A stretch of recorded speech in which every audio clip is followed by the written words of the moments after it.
Welcome to the final episode of 2024 and I suspect season 8 of the Working Audio Tools podcast. If you've stuck with us every single week this year, I think we have delivered 51 episodes. I think there was 1 week we missed, which I think is a remarkable track record for us. Amazing. So congratulations to both of us, Paul. And also, we're approaching 2,500 subscribers on YouTube, which is good for an independent, very niche and specialized podcast. And we've got a good, solid, regular core of listeners, which we appreciate very much. The Working Audio Tools is the home of all things mixing and mastering. Last week, we did an end-of-year roundup episode speaking about all the things we learned, the favorite bits of gear we'd bought, favorite plugins, and a bit more about the philosophy of finding happiness in doing this. We got personal, Ed. We got personal. We did get it. It was emotional. Very much so. But this week we want to talk about plans for next year, resolutions, manifestations, and potential opportunities, as is document. But I'll say it again, I am vowing not to buy any equipment next year. I hope and you not stick to do any moving around in the studio. Now, the only caveat to that is I might be moving this studio, but if I do move, then that will present some interesting opportunities. But still, I will not buy anything that has been promised. Leave your bets in the comments about how long I will last. Plans-wise, my plan is to, instead of spending money in the studio, spend money going on holidays and having life experiences, and hopefully I'll have a mortgage to pay, which will probably take most of the money. Audio-wise, just carrying on, just being persistent and being patient. I may do some marketing on social media, but I think it's just word of mouth that I need to develop, and developing contacts with people and getting out to live events, which again, if this mortgage comes off and I end up living on my own, I will need to get out of the house. Otherwise I'll be very bored and very lonely. So going to gigs and meeting people could be a good way of solving that problem. And in terms of manifestations, on a personal note, I think I need to visualize more positively things that I actually want career-wise. I think one of the biggest problems I had as a professional drummer was I never really believed that I deserved to be successful. And this is something I've tackled in therapy, been very open about that. And I feel like it's coming into fruition now. And mixing is a good representation of that. I don't feel as limited in what I can do. I've still got the voices at the back of my head, I've still got the insecurities, but they don't direct me or influence me as much as they did before when I was playing drums professionally. So I want to manifest more positive things, and why not? Good things can happen to anyone who believes it, but it's all about self-belief, genuine self-belief, not fake arrogance and bravado. That is indicative of even deeper problems that probably need addressing in therapy. I mean proper, I'm happy with myself, I believe I can do this, I've just got to be persistent. Paul, what about you? Plans, resolutions, manifestations, hopes and dreams? Lay it all out.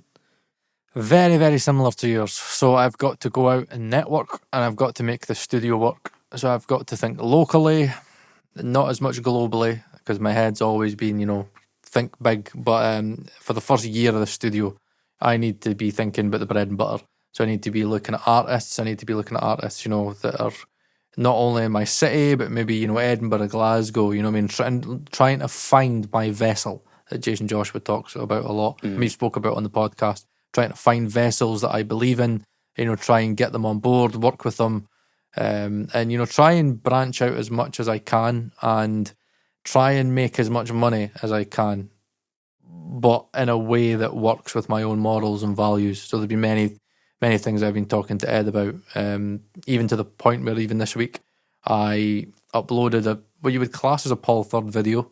I didn't put it on my main channel, I put it on Patreon and for channel members only.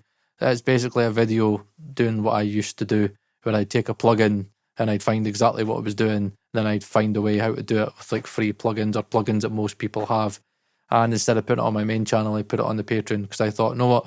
People are actually paying me to, deliver content that's very bespoke, maybe stuff that I'm not really interested in. But I thought, for all it takes me, like the whole process took me an hour today, instead of, trying to think of a script and doing a voiceover and then piecing the video together and all the transitions. It was just like OBS.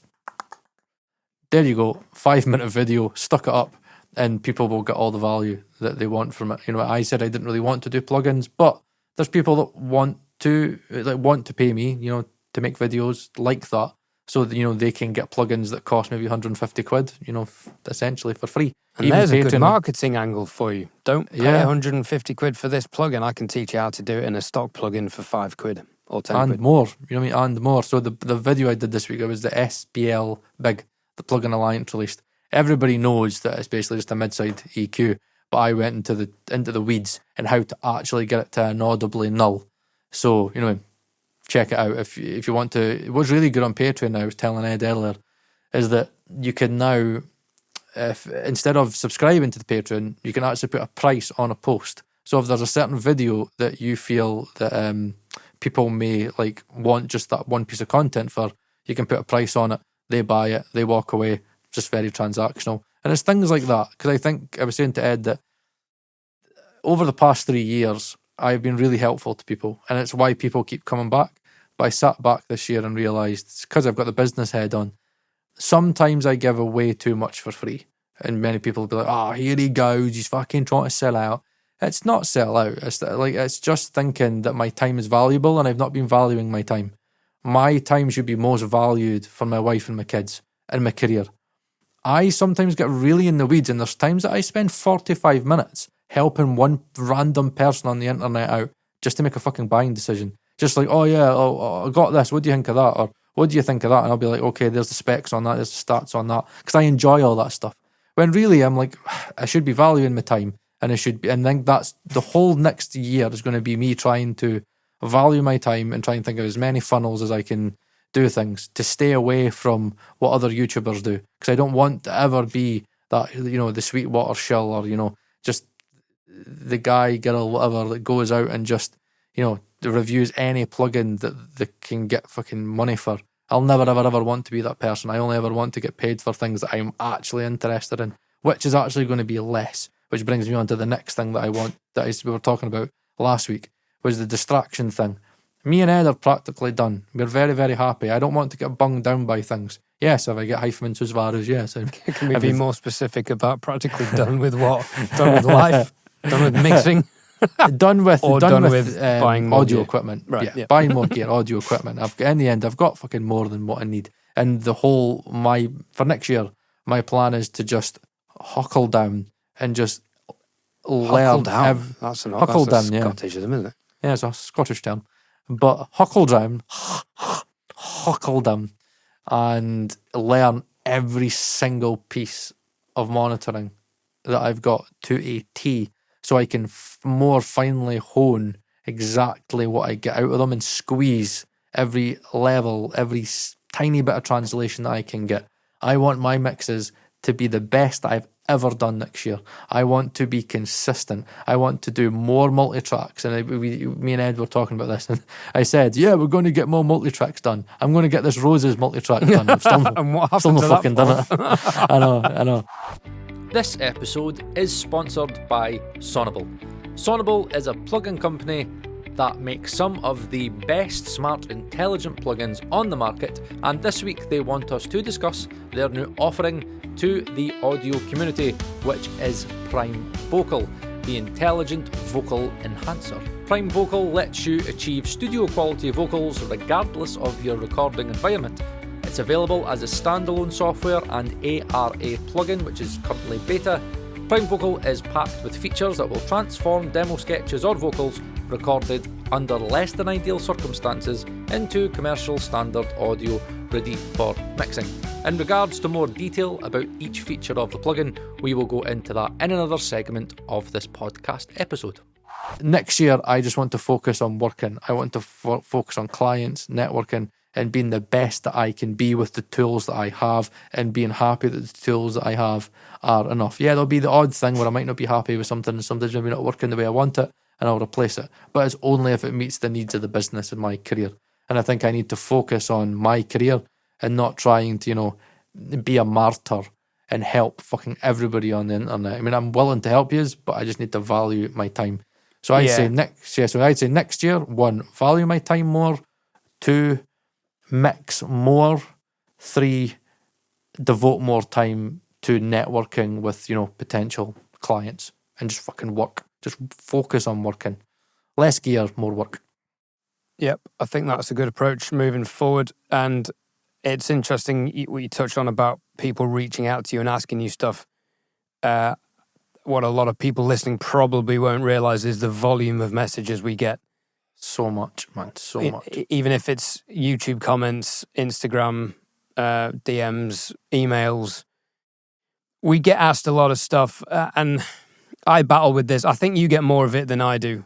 By the sounds of it, but I get my fair share of, what do you think of Trinov and this interface and speakers and which interface shall I get? And, if I've got a video, I'll direct them to it. If I don't, it depends how they ask. There's a few people I've engaged with more at length than maybe I would have done because they've asked me in a very nice way. And I like to think that if I've reached out to someone in the past, and we've all done it, we've reached out to people to try and get them on the podcast. 0 response. Not even a hi, thank you, not interested. Just no, not even the respect for a response. I don't want to be that guy unless you can tell how someone's worded the message is they're just a complete bellend. They'll just get deleted. Or it's something that's universal audio questions come up a lot for me. And I'll try and direct people to a video. I've done a lot of UA content.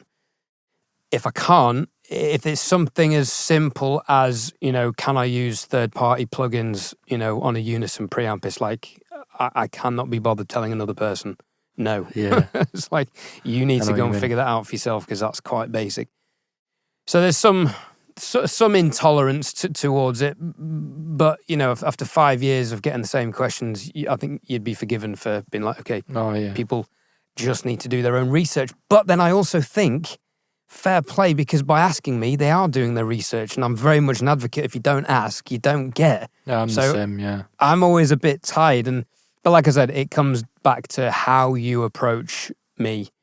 If you're like, yeah, brother, I need some help in it, it's like, yeah, cool. Or if it's like, hello, Ed, I've been a follower of your channel, really like what you're doing, I enjoyed this video, lick a bit of arse.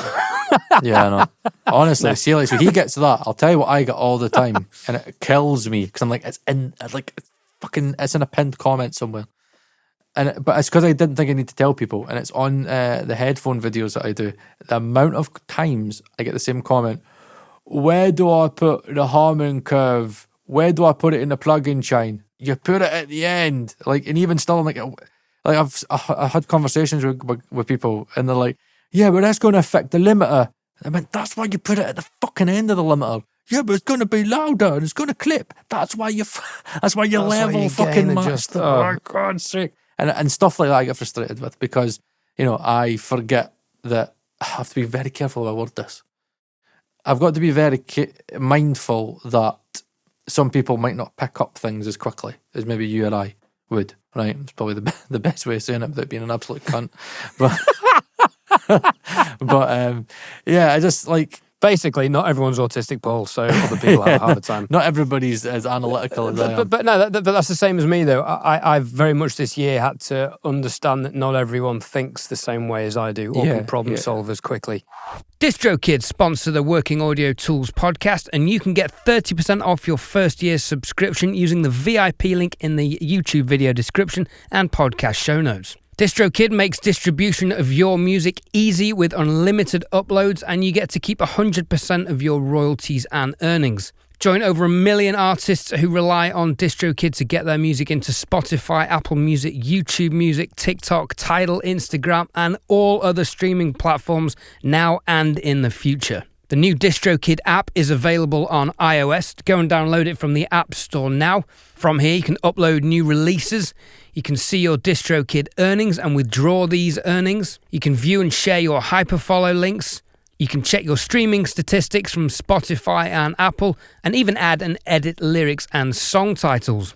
So keep track of your releases on the move with the new DistroKid app, available on iOS. Download it from the App Store now.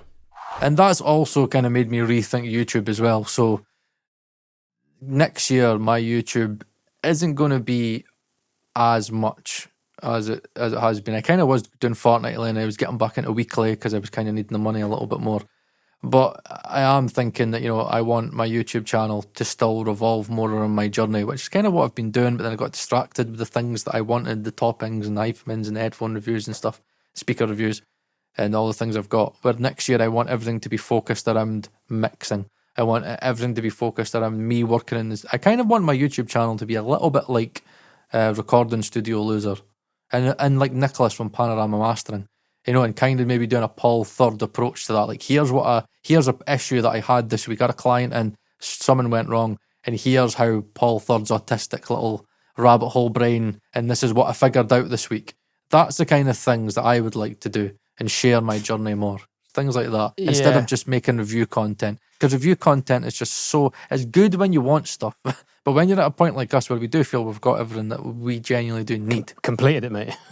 Yeah, completed it. You're just a bit like, no, the thought of doing a review on a headphone just bores the tits off of me. It's not worth the views that I get off it. I would much rather make content that's worthwhile and make content, because that's the way my content has always been. It's always been about me following my rabbit holes. And I'm kind of as we say, I'm getting done with the rabbit holes. I'm not. But I'm getting done with the rabbit holes that people liked me to go down, which was the plugins, you know what I mean? Which was analog versus digital. And, I'll find my own rabbit holes, but I think that I can share a lot more.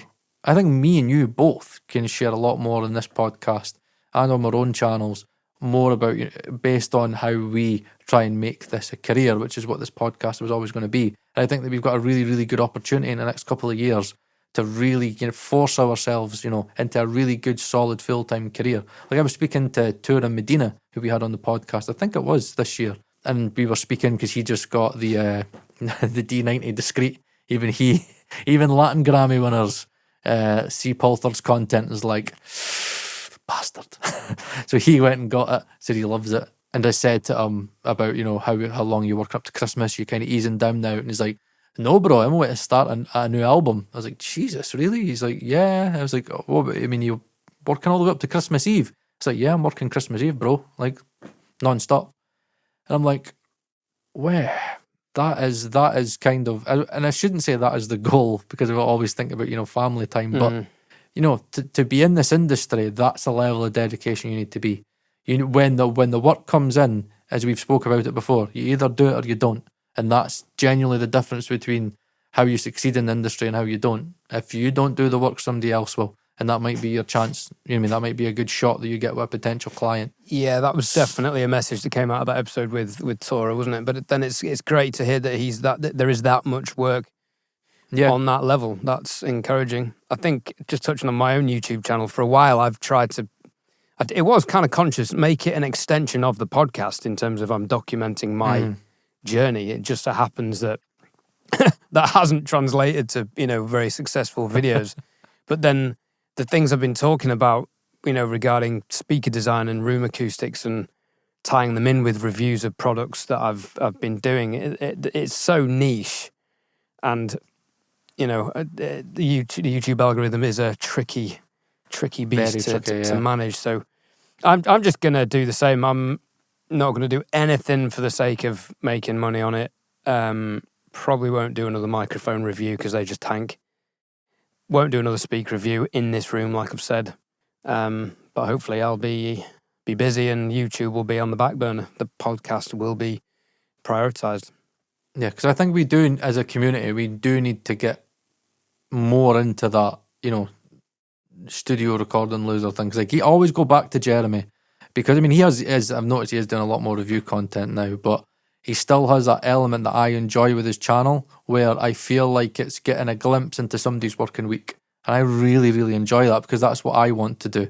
And, for me with the studio, even if I think about this week, I've put up a post on the Village Facebook. That's the thing I've been working up to get the studio finished, to say to the Village, fucking, that it's open now. And, I had a wee blurb in there, and I've even got it on my website now, about audio engineering mentoring. And, even already, I've had a few people message saying, oh, my son's really into music and stuff like that, blah, blah, blah. And, you know, I seen that, oh, that seems like a decent price. I'm just, you can see on my website, I'm £60 an hour. That's what I am for mentoring. So whether you're in the studio, whether we do it globally, you know, whether we do it on Riverside, blah, blah, blah, I'm £60 an hour. And, you know, you can get whatever you want from me in that time. If you want me to review stuff, I'll review stuff. If you want me to go over basic stuff, we'll go over basic stuff. All the stuff that I was saying that I get bunged down with online, I could actually focus and hone that into, you know, basically one-to-ones. And that's something that I think hopefully in Scotland I'll be able to offer people that a lot of people aren't doing. A lot of people aren't getting that opportunity to have what I have and experience what I have and go through the journey with me. And not to say that I'm not really going to be taking on assistance. You know, you will pay, you know, to get experience from me. But I'm happy to take people in. You know, whenever I've got a session, right? Come in, we're going to do this session. You can be a runner for me. You know what I mean? And many people will say, oh, but you pay people for the time.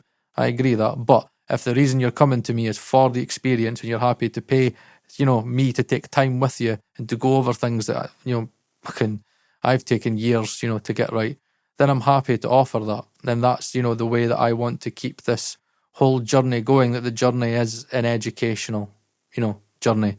I want to share it with people. I think many people have got into a way where the industry was for many, many years that you kept things close to your chest.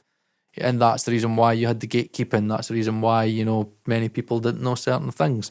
It's hard with YouTube now because I feel like everything's kind of been opened up. There aren't really any tricks and, you know, secrets. But see, even the whole clipping thing, for years, many people didn't know about clipping. Now everybody knows about clipping and they're clipping and they understand when to clip it on the tracks and stuff. But for years, many people didn't know that. People didn't know how many engineers were getting these really loud masters that still sounded dynamic. And we're wondering why, we're not pushing to the limit. Oh, it just fucking does that. You know what I mean? There's many things that, you know, are out now and it's good, but I do think that many people they want that human interaction, they want the one-to-ones, and I'm really hoping that I can get more mentoring clients. I've got 4 mentoring clients just now, and it's just genuinely just going over the basics and just having, and genuinely a lot of them say to me, they're all Scottish by the way, they all say to me, Paul, it's just great to have somebody to ask stupid questions to, because sometimes I feel like, you know, like a dunce, like going on all these different videos and asking comment and replying to people and commenting to YouTubers that never ever respond, which is a thing you'll find with a lot of YouTubers, especially the big ones. And I get it, because it'd be hard to reply to them all. I still try and do it. But they're always like, it's great to have somebody just, if I'm stuck, to be like, can I get a call, Paul? And yeah, sweet, let's do it, right? Let's get on a call. And, you know what I mean, you can ask me whatever stupid questions you like. And, you know, there is no, like, it's all about humility. You know what I mean? It's like you're asking me a question, and as you said earlier, if you don't ask, you don't get. So we run through it, and I've really enjoyed it. I've really enjoyed sharing with people the stuff that I've learned. Again, the stuff that I learned in college, because that was something I got out of college. Many people give college a hard time, but, you know, those 2 years at Adam Smith, I say it all the time, I learned from some amazing engineers, and there's a lot of hands-on experience that, you know, taught me a lot more than anything on a fucking YouTube video would. You know, hands-on, being in a session. I've said it before, being in a session and having those jitters and having your leg going.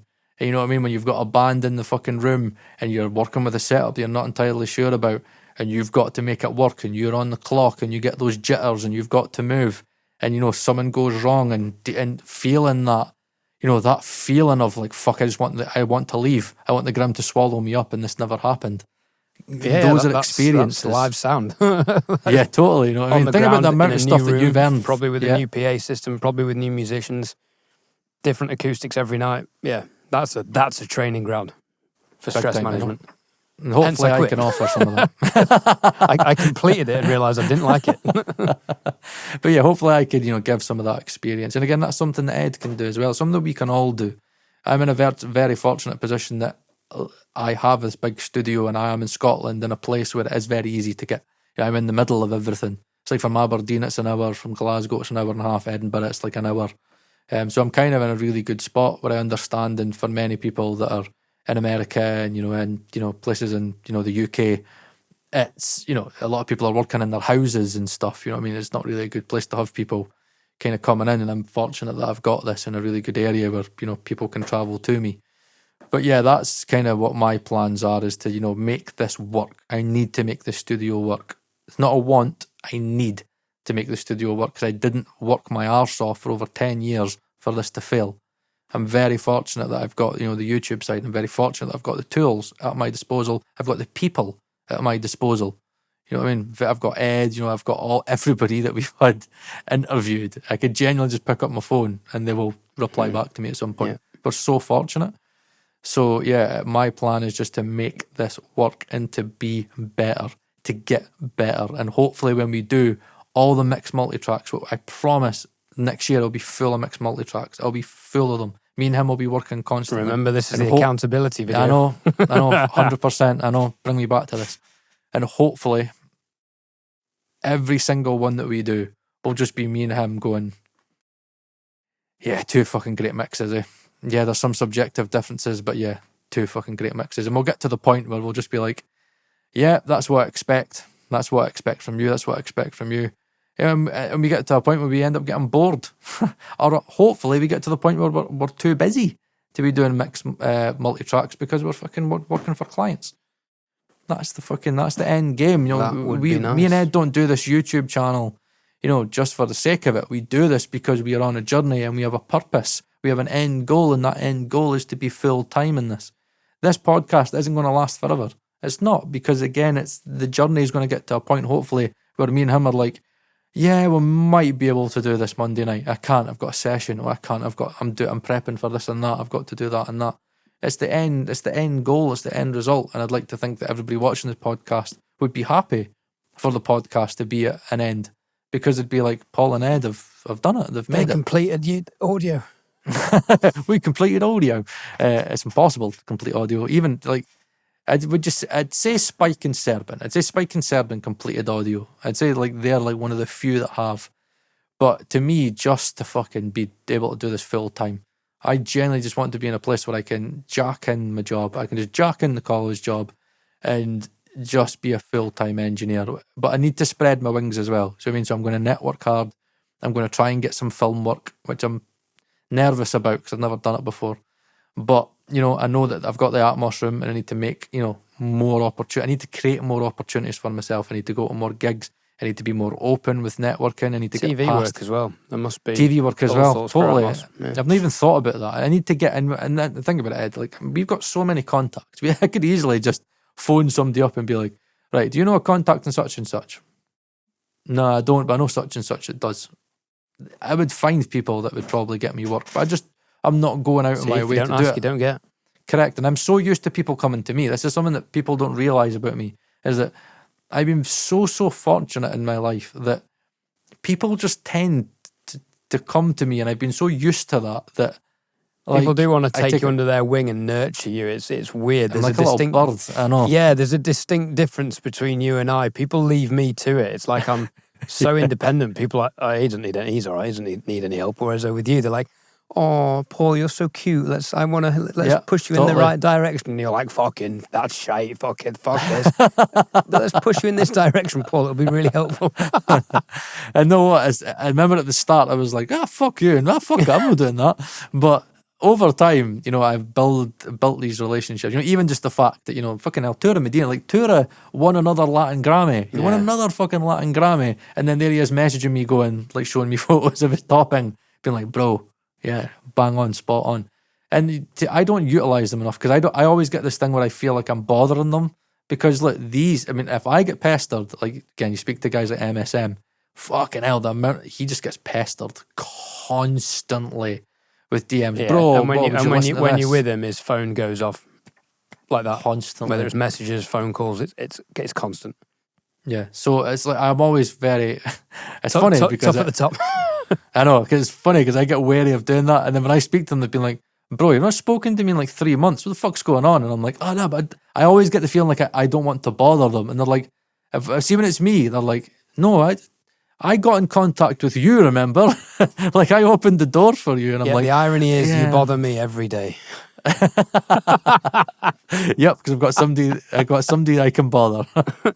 But yeah, I think at the end of the day, it's important what me and Ed have achieved. It's important to keep that going. It's important to keep on striving and keep on going at it. You know, I think Ed's made a lot of comments about it. It's a word, Ed, I'd never heard before, and it's like you fucking filmed it on a calendar. But for the past 5 episodes, you've talked about nihilistic, and I've never even heard that word. I've never heard that word in my life, but I've noticed you've used it quite a lot. Was that a word calendar thing? That's just stuck with you. I went to school thing and learned the word. Fucking thick cunt. Yeah, I said to my wife, do you know what that is? She's like, fuck. It's just Ed, is it? I was like, there you go, I come out with the big words. But yeah, he talks, again, a lot about, you know, positivity and, you know, insecurity. And, you know, sometimes it is easy to see the negative of everything, which is YouTube. And again, which people are giving me a hard time about on YouTube, because I do see the negatives. Sometimes because I think that people see too much of the positives because of that, because of moolah, because of cash. Yeah, so I try and I've never counterbalance. I've never said to anyone you're negative on YouTube. I say you're honest and you cut through the bullshit and tell people what they don't want to hear. And some people construe that as negative, whatever. But it is important to look at the positives. I think that's something that you've brought in me, is that, you know, it's always important to try and focus on the positives of a situation, because if you look hard enough, you will, if you focus your life looking at the positives all the time, you will naturally become a positive person. Ed said it to me, my wife said it to me, because she's a very positive person. Yeah. She always says, Paul, you bring me down. You're like a constant cloud of negativity, because whenever we go someplace, I just always look at fucking negatives. And, you know, I've realised that when I try, it's really hard with my autism, because it's just something I do. It's my brain autopilot just goes to fucking critique mode. I don't think that's an autism thing. I think that's a British thing. Yeah, maybe. It might not be a British thing. It might be a human thing. But there's a little backstory for me. I got married quite young and got divorced 11 and a bit years ago. Still really good friends with my ex-wife, but she lives the other side of the world, so that's fine. And somebody said to me after that, happiness is a choice. And I was so confused. And I didn't know whether to punch them or like pick their brains. Anyway, the conversation ended, and I can't remember who it is, but they left. And this stuck with me for many years, and I was thinking about it. Happiness is a choice. What does that mean?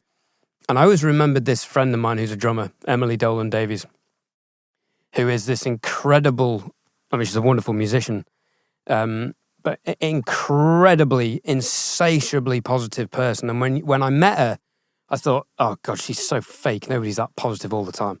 But then probably 15 years later, and I still know her, and she's the same. She's just effortless. Well, it's not effortlessly. I know she works hard at it, but she's endlessly positive. And she's one of those people that, from an outsider's point of view, I'm sure it's not as black and white and easy as this, but good things seem to just happen to them.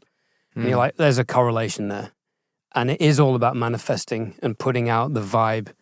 Be the energy you want to attract. Is something that I have really considered again on my therapy journey. And that's caused me to move away from a lot of people who weren't serving me and were not pulling me down, but influencing me. I had friends who, you know, one of my girlfriends at one point said, I know when you've been hanging out with him because you're a miserable cunt when you come back. And I was like, wow, okay, that's perceptive, but that's the power of some people around us that we don't realize. You have to surround yourself with positive people, but also be that beacon of light in the room. This is really something I'm trying to be myself, but it's hard. It is really, really difficult. Hello, Paul back again. And here I am talking about the features of the new Prime Vocal that has just been released from Sonable. The feature set includes noise reduction, room reduction, and vocal cleanup, which makes Prime Vocal an easy candidate for removing artifacts such as buzzing, mechanical noise, and reverberant reflections, as well as overemphasise sibilants and plosives. Whether you are in a rehearsal room, a hotel room, or in your apartment, record your vocals on the go and then run them through Prime Vocal before starting to mix. And in regards to using Prime Vocal, here is a 6-step guide of how to use it. 1. open Prime Vocal as a standalone software or as an ARA plugin version, which is currently in beta, in your supporting DAW. 2. Load your raw vocal or speech recording into Prime Vocal. 3. Watch the AI system start the analysis process. 4. Hear enhancements section by section as the analysis runs in the background. 5. Adjust the parameters for fine-tuning. And 6. Export your studio quality recording. Prime Vocal retails for £149, but is on sale at the moment for £99. So grab your 30-day free trial today, try it out, and let us know what you think in the comments. I do want to disagree with something you said earlier, though, which is you said the end goal has to be professional mix engineer. When the goal is always ahead of you, that's living in the future. That's not living in the present. True, yeah. And I think we need to, as long as if you have that goal, great, but enjoy the journey. And I think moving forward, I tried packing in live sound, famously sold everything, made a big deal out of it, put all the money in the studio, very quickly ran out of money. Well, I say very quickly, over about a year, things got difficult. And I had to have a bit of a humbling moment and get back into live sound just from an economical point of view of this studio gamble, which it was a huge gamble. I was really doing really well with the sound business. It was a huge gamble to give that up. I had a dream and I wanted to follow through with it. It didn't work out yet, so I've had to go back to do some live sound because I can do 2 days work a week on that and then have the rest of the week focusing on this. I am so privileged that I can do that, that the live sound is lucrative enough for me to be able to afford to do that. I am A, grateful for that, but B, my main point being that until there's a final destination of potentially, I don't know, picking numbers out, say I'm earning £1,000 a mix and I'm doing a mix a day, 5 days a week, fucking A. If you can get to that point, there are people at that point. I think Tora's probably about that. Yeah. Incredible. Until then, for me, next year, especially given the global economic clusterfuck, I think having fingers in as many pies is a sensible thing. I think we discussed this on the marketing episode. So for me, it's live sound a couple of days a week. It's doing vocal sessions that I've done today. It's doing whatever mixing and mastering comes in. It's getting, quote, passive income from YouTube for doing the odd videos. It is sponsorship on the podcast. Let's not lie. It does help us, it covers bills. So we can do this. But again, the fact that we can make videos talking about audio, talk bollocks to each other on a podcast and people tune in, do live sound, in my case, or you mentoring in your case, and be mixing for people whenever work comes in, is such a fortunate position to be in. Yep. The fact that I don't have to clean toilets or work in a bar. I mean, I've worked in a bar for years. When you go home and you're like, I'm going to spend an hour's wage on one pint after tax, it's like, that's disgusting. I've been there, I've done it. But I'm grateful I don't have to do that anymore. Yeah. That's looking back, I suppose. Looking forward, yeah, the potential is limitless. What you can achieve, well, give or take the nihilistic opinions on the state of the music industry, but let's save that for this time next year when we're watching this video back as our accountability video. So fingers in many pies, staying positive, being kind to people, understanding that everyone is on a different point of the journey, and whether that be going back to YouTube, we give out a lot of content.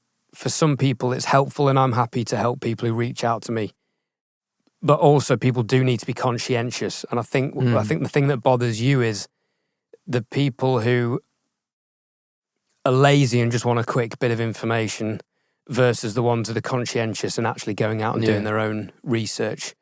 If you come to me having done a bit of research, cool, let's have a chat. But no, I agree with you, because at that point what's happening is people are just not seeing you as a human being anymore. They're just almost seeing you like Google. They're just seeing you like ChatGPT. They're just like, they don't give a shit about your time. They just want you to answer a question that they can't be bothered to put the work in. They want you to put the work in. That's the harsh reality of it. And then it's consume, and give nothing back. Yep. And again, that's what people don't see that we deal with on a day-to-day basis. And it's exhausting and it's time-consuming. Yep. And I think, that's why, I'm going to make the decision to value my time on. I don't think there's anything wrong with that. But I do think, probably the best way to end this podcast is on a positive note. And I think that's the one thing that I'll take from this conversation is, Ed's, whole point about being positive. And, I do want to, I'm in counselling. And, I'm always talking to my counsellor about how do I be positive, because I just find a way of being miserable about everything, and critical and negative about everything. And, that cannot transfer into my career, because at the end of the day, what artist wants to work with a miserable bastard? Nobody does. At the end of the day, I want, people to come in and feel that I'm positive to work. I'm positive in working with them. I'm positive about their work, and I never want to be in a position where I am, disgruntled at receiving somebody's work because it's not maybe been prepped the way I would like it, or maybe the song isn't as good as what I maybe would have liked, and I'm like, this is going to go nowhere. No, that is not the way to think about it. You should, as Ed said, you should be thankful for every piece of work that comes in that allows you to do this as a profession, as a full-time career that pays your bills. And I really, really want to work on my positivity next year. So when I meet artists, and I think the only way I could do it is to hone the negativity on myself, which is really toxic. But I am a critical person, and I always find that when I keep the criticalness for myself, I am hard on myself, but I always get the best work, and I'm always able to motivate myself, and I always strive to be better. But I should never put that critique on other people. I should never put that expectation on other people. I should just be happy that I'm getting to work on their project. I'm getting to work on their baby. I just should be positive that, as Ed said, you get to do this as a living, and you get to live the life of, the Tour of Medinas, the MSMs, the Prizzies, and, the Joe Carrolls, and, all those great engineers that get to do this for a living. And there's many of you that watch this that do this for a living, and we want to be, in your shoes. And hopefully one thing you can take from this conversation is that you might be in a place where you're working full time and you are finding yourself getting wound up with certain artists, and maybe you're not getting paid, or maybe you're in a chain with the A&R and blah blah blah, and you're getting frustrated about certain things, and you feel that negativity creeping in me. You're just like, nothing's going right, fucking another problem, another issue. Just take a step back, and next year try and just de-escalate and just be thankful that you're in the position that me and him want to be in. I know it's frustrating. We all get frustrated in times in life, but just be really thankful. Take a step back this year. Look at all the mixes you've done, all the artists that you've worked with, and be thankful that you've been able to do this as a career, because I would give my left bollock. Genuinely, fuck it, I'd give both my bollocks. I give both my bollocks. I thought you had three. That's what Laura told me in Scotland. Don't speak about that one. That's my artistic bollock. Fucking hell, this fucking went ski whiffed it. It's because you were waffling negatively. Yeah, but whatever, right? Just be positive, right? Just be thankful that you get to do this as a living. And yeah, more positivity is what we need. I'll tell you what though, here's a tip for you, and this is what I was going to get at talking about Emily and this concept of happiness being a choice. What started occurring to me was how you react to something is a choice. Yeah, true. And the example I use is you're driving, someone cuts you up. You can rage at them, or you can just be like, okay, I don't agree with that style of driving. That's their choice. They've gone now. They're literally 100 meters down the road. Doesn't matter. Not going to get stressed about it. Going to let it go. And what I found was when you start making those micro decisions, and when you start thinking about this, the amount of times a day when you can stop yourself and think, oh, did I need to react like that? Yeah. Was there another way of reacting to that? You will realize it is thousands of times a day. Yeah. And you're not going to catch all of them. I don't catch all of them. I find myself texting people and being like, why did I say that? I was a bit unnecessarily negative. Or, I've reacted this way to this initially. The amount of messages, especially to clients, that you draft that initial, why the fuck is your session so badly prepped? What kind of fucking amateurs are you? You have those reactions. It's human nature. Things are frustrating. It's frustrating for you and I when people aren't on our wavelength. But then you chill. How else can I react to this? Okay, I can be helpful. I can turn this into an educational opportunity. I can help this person develop a better rapport. So when you realize that everything is a choice, and what I'm trying to figure out or consider at the moment is everything is your fault. Why has this happened? Okay, what could I have done to change that? When you start seeing that everything is a choice, those choices then become habits. And that for me was a huge shift from being a negative, miserable person that tried my hardest at everything and didn't really get anywhere, to then I now feel good on a daily basis because I'm choosing happiness or the positive approach. There's still work to do. I'm working on it. It's a lifetime pursuit. But that for me was quite a pivotal technique to understand, from going from finding the negative in everything. Oh, that person, why have they done that? What an idiot. I think that stuff all the time. But it's okay, is there a kinder approach to that? Do I need to be judgmental or critical? And more importantly, big one for me, where does that come from in me? What am I unhappy about for me that I need to project that? No, I agree, because something that me and my counsellor have been speaking a lot about is, because I've been rabbit holing this Surrounded by Idiots book, she's got into it because she knows that that's where my autistic brain's going. But it's worked for me, and she said, you're very red and very blue. So red is, very upfront, very about the self, all about the ego, very quick at making decisions, very determined. And the blue is a very analytical and reflective. And she said, know what, Paul, if you think about it, when you think about your YouTube, the reason that you became so popular is because of your blue. He went, the blue is what informs your red. So your red is what, makes you so blunt, and you just go, don't give a shit. She said, well, you don't give a shit. You belligerent. You do this, you do this, you do that, you do that, and you have all this fact-based, and you've got all this analytical stuff. Yeah. You've got all this to go in to give you the confidence. She's like, see, instead of, being so bullish and being like, so, fuck it, and we could say arrogant sometimes. He went, instead of allowing yourself to be red all the time, focus more on the blue. And instead of, like what you said there about, replying in a message, she went, if you know you're analytical and your analytical brain can see things in ways that other people sometimes don't, and, it normally helps people, try and think about that more.